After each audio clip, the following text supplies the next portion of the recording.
Hi girls, how are you today? Right now, the power's out at our house, but we have some special tools that are helping us stay busy and warm.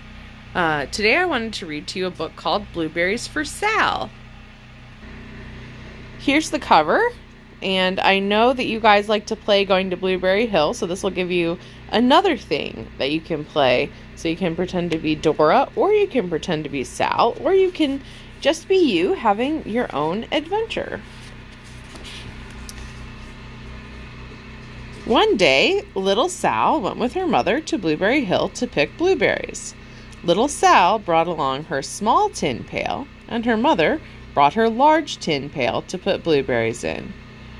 "We will take our berries home and can them," said her mother. "Then we will have food for the winter." I don't know if you noticed this, but this is their car right here. They have kind of funny shaped cars back in the old days when Sal and her mother would go collecting blueberries. Little Sal picked 3 berries and dropped them in her little tin pail. Kaplink, kaplunk, kaplunk. She picked 3 more berries and ate them. Then she picked more berries and dropped 1 in the pail. Kaplunk. She ate the rest. Then little Sal ate all 4 blueberries out of her pail. Oh, now she doesn't have any blueberries. It's an empty pail, but a getting fuller Sal. Her mother walked slowly through the bushes, picking blueberries as she went and putting them in her pail. Little Sal struggled along behind, picking blueberries and eating every single one. That's a pretty steep hill, isn't it? But that's what part of the fun of Blueberry Hill, I think, that it's a nice hike. Little Sal hurried ahead and dropped a blueberry in her mother's pail, but it didn't sound kaplink, because the bottom of the pail was already covered with berries. She reached down inside to get her berry back. Though she really didn't mean to, she pulled out a large handful because there were so many blueberries right up close to the one she had put in. Oh no! Oh look, her mom's going to set a very nice boundary with her. Her mother stopped picking and said, "Now Sal, you run along and pick your own berries. Mother wants to take her berries home and can them for next winter." They're thinking ahead, and they're saying what's important to them. Her mother went back to picking, but little Sal, because her feet were tired of standing and walking, sat down in the middle of a large clump of bushes and ate blueberries. Her mom told her that they were blueberries and that they were safe to eat, so that's why she's able to do this. Not every berry that looks like a blueberry is a berry. It's a blueberry that you should want to eat. That's why we trust adults to tell us what a good berry to eat is. On the other side of Blueberry Hill, Little Bear came with his mother to eat blueberries. "Little Bear," she said, "eat lots of berries and grow big and fat. We must store up food for the long, cold winter." Okay, so the animals are storing up food by eating it, and the humans are storing up food by putting it in jars and cans to make sure that they have food for later. Little Bear followed behind his mother, and as she walked slowly through the bushes eating berries, Little Bear stopped now and then to eat berries. Uncle John sneezing. Bless you, Uncle John. Sorry. Then he had to hustle along to catch up. Look at him hustling. He kind of has a gallop. His front paws are down, and then next his back paws will be down, and so forth.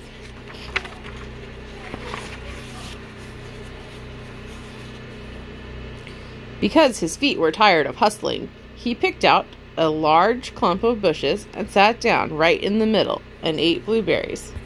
Just like Sal is doing on the other side of Blueberry Hill. Over on the other side of the hill, little Sal ate all the berries she could reach from where she was sitting. Then she started out to find her mother. Now, in real life, if you're lost and you don't know where your parents are, stay put. But for narrative enjoyment, little Sal is going to take a walk. She heard a noise from around a rock and thought, that is my mother walking along. That's a big rock and a little Sal. Whoop. But it was Mother Crow and her children, and they stopped eating berries and flew away, saying, caw, caw, caw. Then she heard another noise in the bushes and thought, that is surely my mother, and I will go that way. She's being respectful of those crows. Oh, there's Sal and there's Mother Bear. Let's see what the words say. But it was Little Bear's mother instead.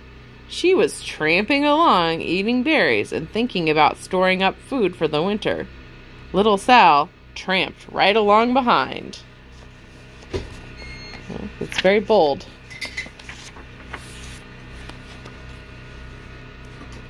By this time, Little Bear had eaten all the berries he could reach without moving from his clump of bushes. Then he hustled off to catch up with his mother. He hunted and hunted, but his mother was nowhere to be seen. He heard a noise from over a stump and thought, that must be my mother walking along. So there's Little Bear, and there's a stump, and a stump is the part of the tree that's left when you cut it down. There's Little Bear on top of the stump. Let's see what the words say. But it was a mother partridge and her children. They stopped eating berries and hurried away. He then heard a noise in the bushes and thought, that is surely my mother. I will hustle that way. He's such a hustling little guy. It's hard to see, I think, but the partridges are birds. There we go. That gives you a little better view.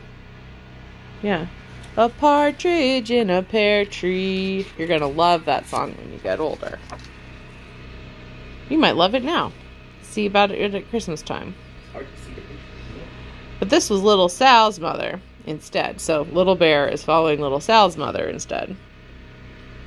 She was walking along, picking berries and thinking about canning them for the next winter. Little Bear hustled right along behind.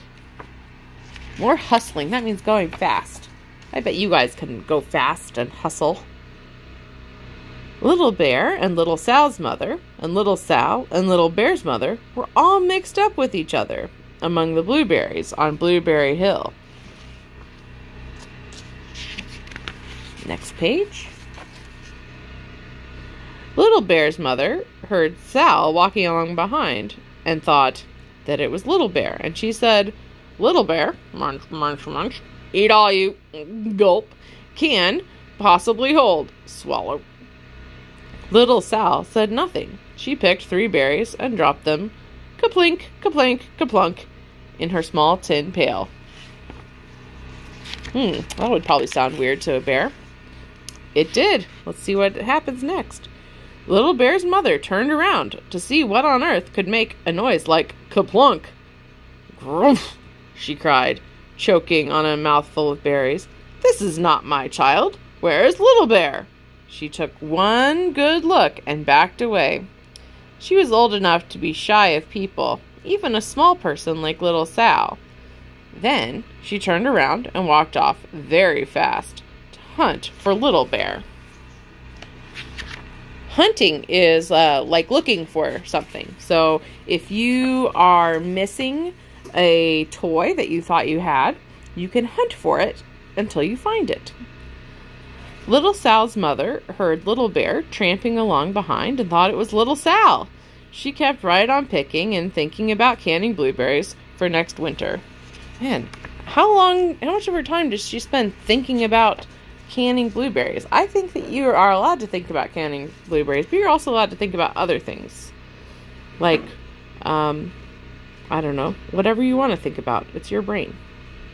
Little Bear padded up and peeked into her pail. Of course, he only wanted to taste a few of what was inside, but there were so many, and they were so close together that he tasted a tremendous mouthful by mistake. Coffee for Auntie and all the nieces. Thank you. Yeah, there's my coffee right there.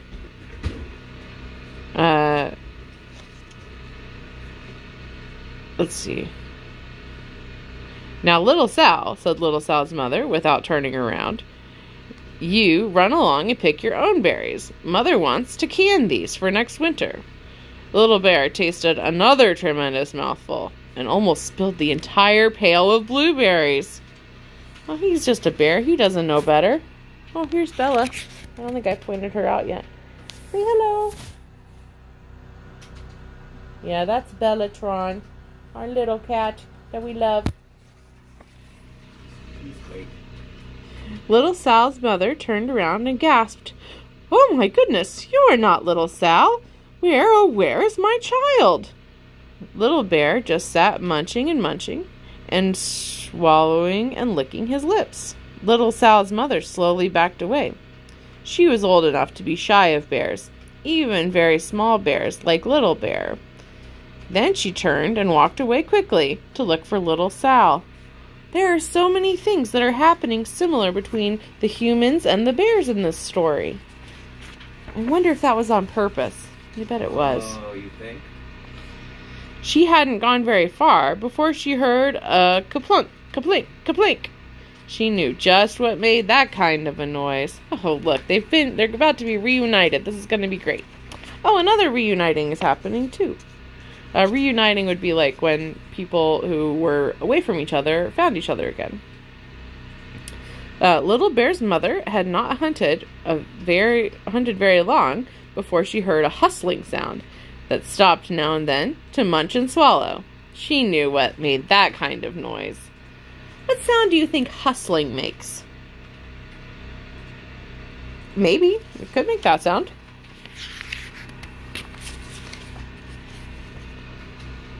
Little Bear and his mother went home down one side of Blueberry Hill, eating blueberries all the way and full of food stored up for next winter. And Little Sal and her mother went down the other side of Blueberry Hill, picking berries all the way, and drove home with food to can for next winter. A whole pail of blueberries, and 3 more besides. Oh, I know you guys like the number 3. Oh, and here is a picture that sort of started to fall apart a little bit of Little Sal and her mother in their kitchen putting blueberries into jars. So back in the old days when we would say we were canning something, that would mean that we were putting it in a jar that was airtight so we could eat it later. Thanks for reading with me. Hopefully we'll get to do it again soon. I love you very much. Bye.